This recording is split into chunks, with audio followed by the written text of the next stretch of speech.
গুজরাটিদের একটা ভীষণই popular healthy recipe dhokla. আমরা বাঙালিরা কিন্তু ধোকলা খেতে খুবই ভালোবাসি। সাধারণত ধোকলা বেসন দিয়ে তৈরি হয়, যা খামন ধোকলা নামে পরিচিত। তবে আজ আমি আপনাদের সঙ্গে শেয়ার করছি সুজি দিয়ে কি করে খুব সহজে হোয়াইট ধোকলা বানিয়ে নিতে পারবেন। ভীষণই সফট হয় এটা, আর স্পঞ্জি হওয়ায় খুব জালিদারও হয়। আর সবথেকে ইম্পর্টেন্ট, এটা ভীষণই হেলদি। ব্রেকফাস্ট স্ন্যাক্সের জন্যও কিন্তু এটা খুব ভালো চয়েস। তো নমস্কার বন্ধুরা, রাখিস ফুড হাবের একটা নতুন ভিডিওতে আপনাদের সবাইকে ওয়েলকাম। তাহলে চলুন আর দেরি না করে দেখে নেওয়া যাক আজকের রেসিপি।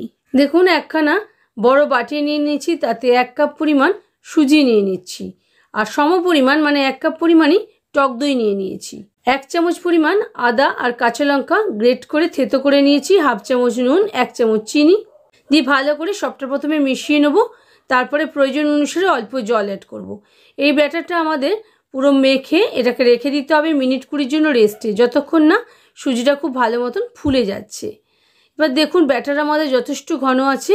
এই অবস্থায় রাখলে কিন্তু আমাদের সুজিটা ঠিকমতো ফুলতে পারবে না, সেই জন্য অল্প পরিমাণ জল অ্যাড করলাম। দিয়ে ভালো করে সবটা আবারও মিশিয়ে নিয়ে 20 মিনিটের জন্য রেস্টে রেখে দেবো। আমি এখানে সরু সুজি নিয়েছি। আপনারা যদি মোটা সুজি ব্যবহার করেন সেক্ষেত্রে গ্রাইন্ডিং জারে নিয়ে 2-4 বার পালস মোডে ঘুরিয়ে নেবেন, তাহলেই সরু সুজি পেয়ে যাবেন। আমার এই দইটা কেনা, তবে আপনারা চাইলে ঘরে পাতা টক দই দিয়েও এই ধোকলাটা বানিয়ে ফেলতে পারেন। আসছি 15 মিনিট পর। দেখুন, 15 মিনিট হয়ে গেছে। আমি একটা বড় কড়ার মধ্যে কিছুটা জল দিয়ে একটা স্ট্যান্ড বসিয়ে দিয়েছি। ঢাকা দিয়ে সিম আছে জলে বয়েল আসা পর্যন্ত ফুটিয়ে নিচ্ছি। এবারে দেখুন, একখানা কেক টিন আমি নিয়ে নিয়েছি এরকম। এর মধ্যে 1 চামচ মতো তেল অ্যাড করে দিয়েছি, দিয়ে ব্রাশের সাহায্যে তেলটা পুরো কেক টিনটায় মাখিয়ে নিচ্ছি। এই স্টেপটা ভীষণই জরুরি, এর কারণটা আমি পরে বলছি আপনাদের। দেখুন, ব্যাটার আমাদের খুব ঘন হয়ে গেছে, মানে সব জলটাই সুজি টেনে নিয়েছে। এবারে অল্প করে জল অ্যাড করে দিয়েছি, দিয়ে ব্যাটার সঠিক কনসিস্টেন্সি বানিয়ে নিচ্ছি। দেখুন, প্রথমেই একবারে বেশি জল ব্যবহার করে দেবেন না, তাহলে কিন্তু আপনার ঢোকলা ভালো হবে না। এই রকম অবস্থায় দেখুন, ঘন এরকম ইডলি ব্যাটারের মতো বানিয়ে নিতে হবে। দিয়ে 1 প্যাকেট ইনোর পাউচ আমি অ্যাড করে দিয়েছি। পুরো গোটা প্যাকেটটাই অ্যাড করবেন, তাহলে একদম সঠিক হবে। আমি সমস্ত কিছুর মাপ সঠিক করে বলছি, মানে যেরকমভাবে করলে একদম পারফেক্ট বানাতে পারবেন সেইভাবেই বলছি।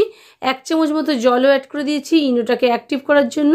এবারে সবটা ভালো করে মিশিয়ে নিচ্ছি, এবং মেশানোর কাজটা খুব আলতো হাতে আস্তে আস্তে একই ডাইরেকশনে করতে হবে। দেখুন, ব্যাটার আমাদের কতটা ফুলে গেছে দেখেই বুঝতে পারছেন।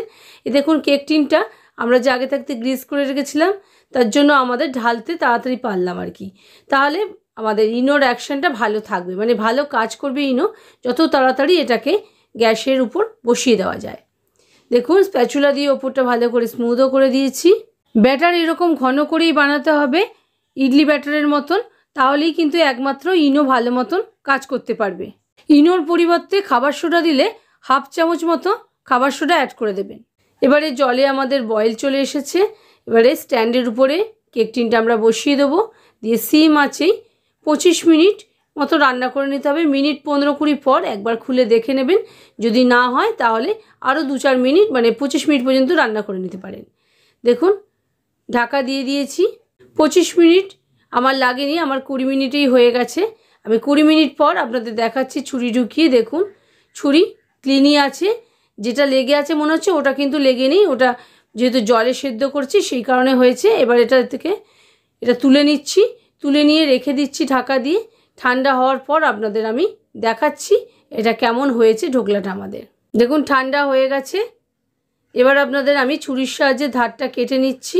এবারে খুব সহজই ব্যাপার, যেরকমভাবে আমরা কেক ট্যাপ করে নিয়ে বার করে নিই সেই রকমই করতে হবে। একটু উল্টে নিয়ে এরকম হাত দিয়ে হালকা করে ট্যাপ করে নিলেই খুব সহজেই বেরিয়ে আসবে। দেখুন, ঢোকলা আমাদের কত সুন্দর হয়েছে, কত নরম হয়েছে, আর প্রচুর জালি হয়েছে। দেখেই বুঝতে পারছেন ভীষণ সফট, খুব সুন্দর হয়েছে তৈরি। প্রথম থেকে যে টিপসগুলো আপনাদের বলেছি সেগুলো যদি সব ফলো করেন, তাহলে আপনাদের ঢোকলাও কিন্তু এইরকম জালিদার স্পঞ্জি আর এরকম উঁচু হবে, মানে যত বেশি ফুলবে তত বেশি জালি তৈরি হবে, তত বেশি নরম হবে। এবারে আমরা এটা কেটে পিস পিস করব। রেসিপিটা প্রথম থেকে শেষ পর্যন্ত দেখার জন্য আপনাদের অসংখ্য ধন্যবাদ। আমার চ্যানেলে এরকম আরও অনেক হেলদি রেসিপি আছে, আমি ডেসক্রিপশন বক্সে লিঙ্ক অ্যাড করে দেবো, আপনারা ইচ্ছে হলে দেখতে পারেন।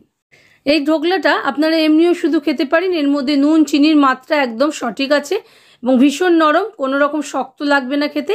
তবে আমি এটাকে আরও বেশি খেতে ভালো লাগার জন্য একটা তড়কা অ্যাড করে নেবো। তড়কা বানানোর জন্য তড়কা প্যান বসিয়ে নিয়েছি গ্যাস বার্নারের উপরে, আর 2 টেবিল চামচ পরিমাণ রিফাইন্ড সয়াবিন অয়েল অ্যাড করে দিয়েছি। তেলটা ভালো মতো গরম হওয়ার পর 1/2 চামচ মতো কালো সর্ষে আর 1/2 চামচ মতো তিল অ্যাড করে দিয়েছি। সঙ্গে 4-5টা কারি পাতা আর 2-3টে কাঁচা লঙ্কা স্লিট করে অ্যাড করে দিয়েছি। দিয়ে একটুখানি নাড়াচাড়া করে নিয়েছি, নিয়ে গ্যাস অফ করে নিয়েছি। এর মধ্যে আমি কোনো জল ব্যবহার করছি না, তবে আপনারা যদি চিনি দিতে চান এই পর্যায়ে তাহলে 1/2 চামচ মতো চিনি 1/2 কাপ মতো জল দিয়ে একটু ফুটিয়ে নিয়ে অ্যাড করে দেবেন। গ্যাস থেকে নামিয়ে সঙ্গে সঙ্গে অ্যাড করবেন না, একটুখানি ঠান্ডা করে অল্প গরম থাকা অবস্থায় অ্যাড করতে হবে। আমি যেহেতু ব্যাটার বানানোর সময় প্রথমেই চিনি দিয়ে দিয়েছিলাম, আর আমার এমনি খেতেই ভালো লাগে জল ছাড়া, সেই জন্য আমি আর জল দিলাম না। আশা করি বন্ধুরা আমার আজকের রেসিপি আপনাদের ভালো লেগেছে। যদি ভালো লাগে প্লিজ লাইক শেয়ার কমেন্ট করতে ভুলবেন না, এবং আপনজন ও প্রিয়জনদের সঙ্গে ভিডিওটা প্রচুর শেয়ার করবেন। আর চ্যানেলে যদি নতুন বন্ধু হয়ে থাকেন তার চ্যানেলটা অবশ্যই সাবস্ক্রাইব করে নিতে ভুলবেন না। ভিডিওটা আপনারা যদি ফেসবুক পেজ থেকে দেখে থাকেন তাহলে পেজটাকে ফলো করে নেওয়ার অনুরোধ রইল। ভালো থাকবেন, সুস্থ থাকবেন। আবারও আসছি নতুন রেসিপি নিয়ে নতুন কোনো ভিডিওতে।